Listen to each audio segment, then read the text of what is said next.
dapat kesempatan langka untuk coba calon mobil listrik terbaru yang kabarnya juga akan masuk ke Indonesia. Ini adalah Honda Super One Prototype dan kita akan coba kuliknya di fasilitas R&D milik Honda di Tochigi. Teman-teman tonton videonya sampai selesai.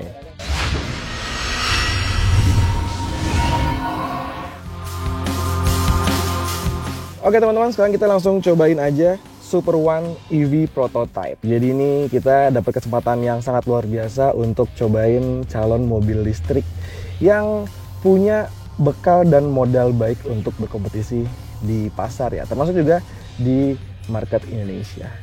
Ya, jadi ini mobil bukan masuk segmen K-car, tapi mainkan masuk di segmen A. Jadi dia bisa dibilang sebagai city car. Karena memang tampilan ataupun layout dari interior ini cukup luas dan berbeda dibandingkan K-car yang mana memang punya dimensi yang cukup slim, cukup sempit gitu ya, terutama di pasar Jepang. Tapi ini berbeda dan mungkin memang marketnya lebih luas untuk menjangkau pasar di luar Jepang nantinya. Ya, handlingnya juga sangat baik ya, karena memang didukung mungkin karena porsi dari tubuhnya ini nggak terlalu besar, yang juga wheelbase-nya ini nggak terlalu panjang. Jadi mobil ini memang terasa lincah, terancang gesit juga untuk naklukin trek pengetesan di pusat R&D Honda di Tochigi ini yang banyak tikungan, terus juga naik dan menurun. Ini rasanya akan pas banget dipakai untuk perkotaan ya, dimana emang macet, terus juga trafficnya nggak oke, dengan dimensi yang mungil seperti ini, lalu juga kelincahan yang baik, ini rasanya akan jadi penantang serius mungkin ya untuk merek-merek Cina yang memang udah lebih dulu berjualan mobil listrik di Indonesia. Ya, dia dilengkapi dengan fitur Boost Mode. Jadi meskipun mobil ini adalah sebuah mobil listrik yang nggak ada mesin internal ya, tapi Honda coba kasih feels mengendarai sebuah mobil bermesin bakar.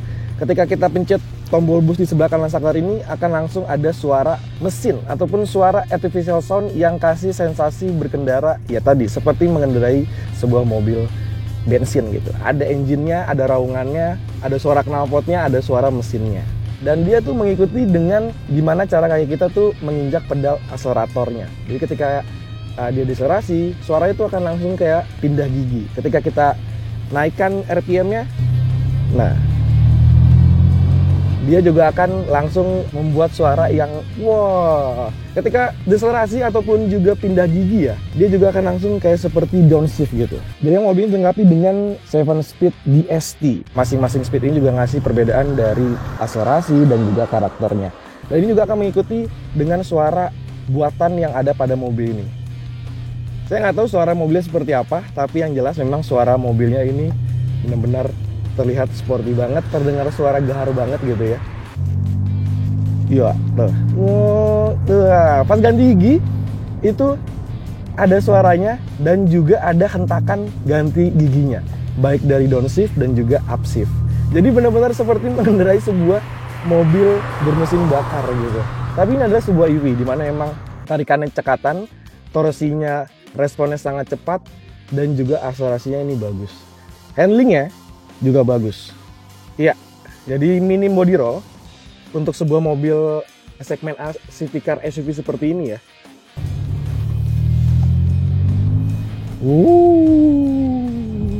Nice.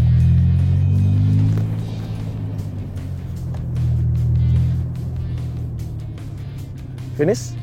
Yes. Jadi emang sangat terbatas sekali waktu pengetesannya karena kita harus bergantian sama negara lain. Tapi first impression dengan Honda Super One Prototype ini sangat menarik.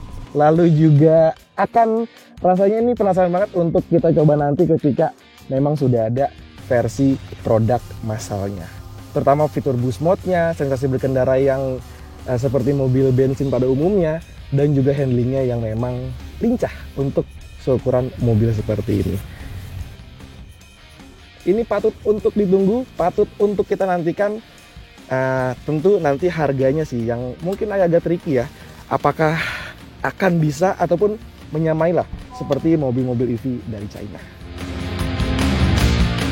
Selain berkat daya rancang kaki-kakinya yang dibuat sedikit stiff, penempatan komponen baterai di lantai mobil bikin Super One Prototype punya handling yang presisi dan minim body roll.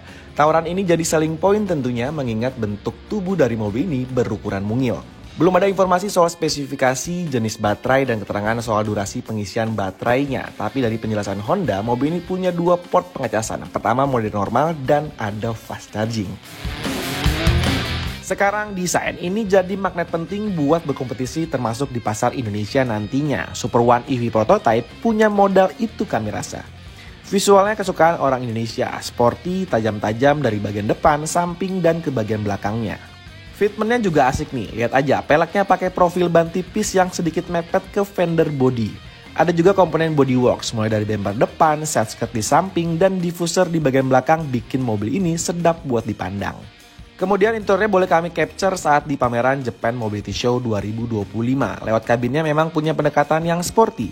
Dashboardnya simple tapi menarik, tersedia ambient light, bangku bucket seat two-tone, dan layar head unit horizontal. Transmisinya sudah sistem tombol di panel tengah, mirip seperti Honda Stepwagon di Indonesia. Jadi lebih praktis dan juga ngasih nuansa yang lebih mewah. Secara keseluruhan kabinnya memang kerasa lapang buat ukuran mobil sekompak ini.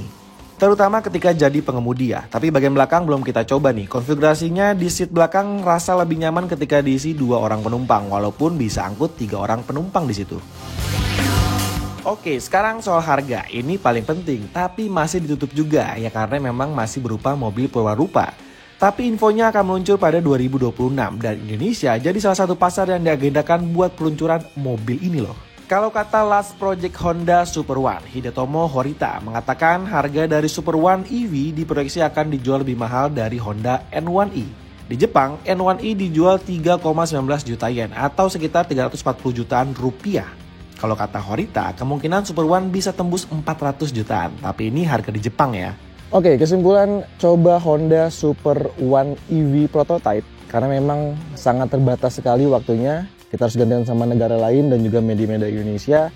Tadi cuma dapat 2 lap saja. Konklusinya adalah buat Anda yang memang suka ataupun lagi cari mobil listrik tapi ingin mendapatkan karakter sebuah mobil ICE bermesin bakar konvensional dengan suara raungan mesin, perpindahan gigi, baik downshift dan juga upshift. Ada indikator RPM-nya juga. Ini mobil memang bisa menyajikan kebutuhan akan hal itu. Nah, teman-teman bagaimana pendapat kamu soal mobil listrik ini? Coba sampaikan di kolom komentar dan sampai jumpa di video berikutnya.